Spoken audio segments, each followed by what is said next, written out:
All right, everybody, welcome back to the channel. This is Robert Smirking Gun Reviews, and we're back with more of The Walking Dead Season 9. We are at the mid-season finale, so full spoilers, we haven't seen Episode 8. It's called Evolution. So what's worse than one Henry? 4 of them. Yep. And just as I wanted to say, I wonder who does maintenance on that jail cell. Got my answer pretty quick after that. And then we lose one of our best characters in a non-comic book death to keep us on our toes, right? No one's safe in this silly little universe that I don't really think anybody knows what they're doing anymore. That's right. I'm back to being really, really, really honest about this show. I've been lenient. I've been nice. No more Mr. Nice Guy. And I'm going to double down on another thing, is I was going to try to stay away from the comic books. But from now on, you haven't read the comic books. If you have read the comic books, you will be appreciating this. But I am done protecting people from, what's the comparison to the comic books and everything else. Because this death is so stupid that now I'm thinking that maybe some of those images that have been teased earlier and some people have been talking about on the internet of the head on the spike that might be Carol's, probably is. It probably is. And they'll take away another comic book death so that they can, again, subvert our expectations. That's not my problem. My problem with killing off more people that we like is who you're leaving us with. Okay? You don't just go from steak to hamburger. Okay? I can't have steak all my life and then suddenly somebody goes, here, we're only going to give you hamburger from now on. Because that's where I think we're headed. So yeah, we lost Jesus. We lost Jesus.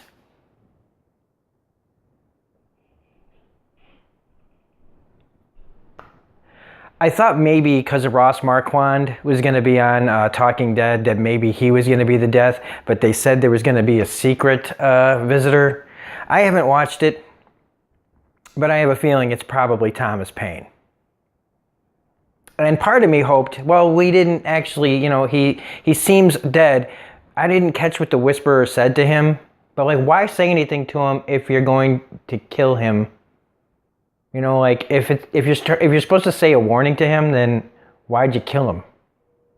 That could be something else, because I just didn't hear what he said. It sounded like you're somewhere where you're not supposed to be or something like that. But then we saw the casket, and that pretty much confirms it. And then Chris Hardwick, right before I started this, that confirmed that. So let's just go into, okay, so why I'm worried about this is that Henry doesn't appear to be going anywhere, right? And now we've got four of them. Sure, maybe Henry's learned his lesson after this episode, this week's lesson. What's going to be the next lesson? Some other stupid shit. But now we see we got 4 Henrys that are all doing all sorts of stupid shit because nobody's paying attention at Hilltop to their fucking teenagers. So, great. Just great. And the whole thing, now see, I liked the Negan-Gabriel stuff. And I don't mind that as soon as I realized there might be something wrong, those jails, the bars were looking kind of rusty during these conversations. I kept thinking, man, doesn't anybody, take care of this place? The next scene, the gates pops open. Now, whether it was left unlocked on purpose, I don't know. But it seemed like the weather was kind of, so maybe somebody just left it unlocked, but they didn't look that great to begin with. Now, Jeffrey Dean Morgan on it, getting loose. I know a lot of people are going to be like, ooh, he's going to go on a killing spree. But again, I think you need to see, this is me telling you to temper your expectations, because I don't think he's going to go on a killing spree. I think he's going after Lucille. The the whole thing in the cemetery was really well done. And it really did creep me out. And as they start to figure out what's going on, that was really cool. And it was legitimately scary. You put people in the fog, and then when you realize they don't understand what's going on with the walkers. Like, why are they're moving strange, and all that's really cool. We have not had interesting walkers in a good long while. They've just been a nuisance, the thing in the way, the extra, flying the ointment to the plans that they make on the show. And so now that we've gotten to the Whisperers, it's really cool how they're being shown. And I wondered, who was going to be the first one to get stabbed, because it didn't end in a death though.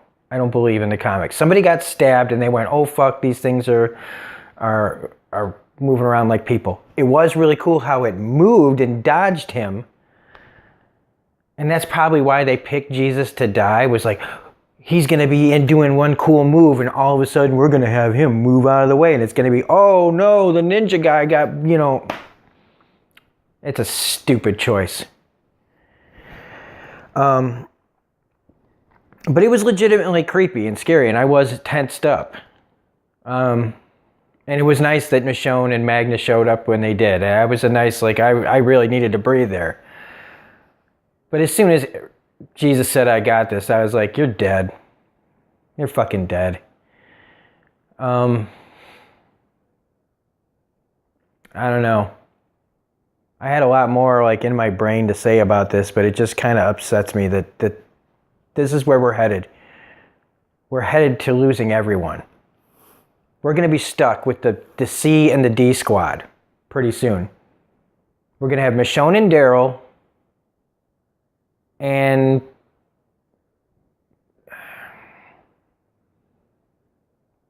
it's just not. Jesus isn't a show killer for me, but it's close. Just because there's just too many happening one on top of the other. We got plenty of dead weight out there to kill. There are plenty of characters out there to kill in this situation that we don't give a crap about. But it's just too many too soon, and it just leads me to believe that we really are just killing off all our favorite cast members one after another till we're going to be left with nothing but this new group who is okay. But look, man, I never got attached to the Fear the Walking Dead cast in 4 seasons. When they started getting killed off, I didn't care. And it took, and I, the season, our original Walking Dead cast, the only reason I cared already was because I had been reading the books. If I had just been watching the show and never the books, I'm sure it would have taken me a long time to care. And now that I do, if they just want me to start accepting all these people, that's it, that this is where we're going. Maybe that's, to kill off the cast members that have been there a while. Maybe it costs less money to have these new people around. I don't know. And again, Henry's it doesn't seem he's going anywhere. And when he saw Enid kissing, savior guy that everybody thought was going to hook up with Maggie, I was like, good, ha. And more thing, the thing with the Michonne and Hilltop's relationship and her and Carol and everything, all that really still makes me go is, what the fuck happened? What happened? Are we going to get some answers in the next half of this? Because talking about choices that got made, and Hilltop's still here, and they can hate me for it. And the branding or whatever the hell those marks are on Daryl and Michonne, and I got to feel that it's probably more than them, if to have those marks on them. I don't know. I was way more focused on what was going on until the end of this episode, when I really don't think they know what they're doing anymore. I mean, they have a plan. I just don't think that the people that have these plans know what people want from The Walking Dead. I think that they think that they're going to show us these things that we didn't know we wanted. Right? That they're going to try to be like, let's give them all these things that they don't know what's going to happen, and let's have all this music in there that takes them out of the episode. But they're going to want it, right? They'll come around. I'm glad that we have a couple of months off, because maybe by the time it comes back, I'll feel a little bit better. But it'll be nice to not have to make a video about this for a couple of months, just because this left a really bad taste in my mouth for the future of the show. It gave me some hopeful things because, yeah, they are handling the Whisperers well. I think that they were introduced right. I think they were showing the confusion of our characters right. The way that they're shot is really cool. But other than that, I don't know. I really don't know. And I know that all roads lead to the fair. So expect big things to happen around the fair, guys. Spoilers. Because that's when it happens in the books. And like I said, I'm done hand-holding everybody here that watches. Anybody that watches this, just get ready, because I'm about to just spoil so much whenever I feel like it. Because it doesn't matter, right? If they're not going to follow any kind of map anymore and do it the way that people really want it, then who cares if you guys know what's going to happen from the books? Who cares? Because they're probably not going to do it at this point, Hell, man, I wouldn't have been surprised if they cut open the Whisperer's mask and it was a fucking werewolf underneath there, or an alien. So anyway, that's it. And here's the thing: I didn't hate the episode. It sounds like I do. I enjoyed this episode pretty well, except for the stupid breakfast club, at Hilltop. But and some of the forced, the not understanding what the hell's going on with Michonne and everybody's relationship in the past 6 years. Everything else was pretty good. I'm just saying that it doesn't look good for anybody that's been on the show for a while. And it's really looking like we are going to be stuck with the worst characters on here very, very soon, except for Michonne and Daryl.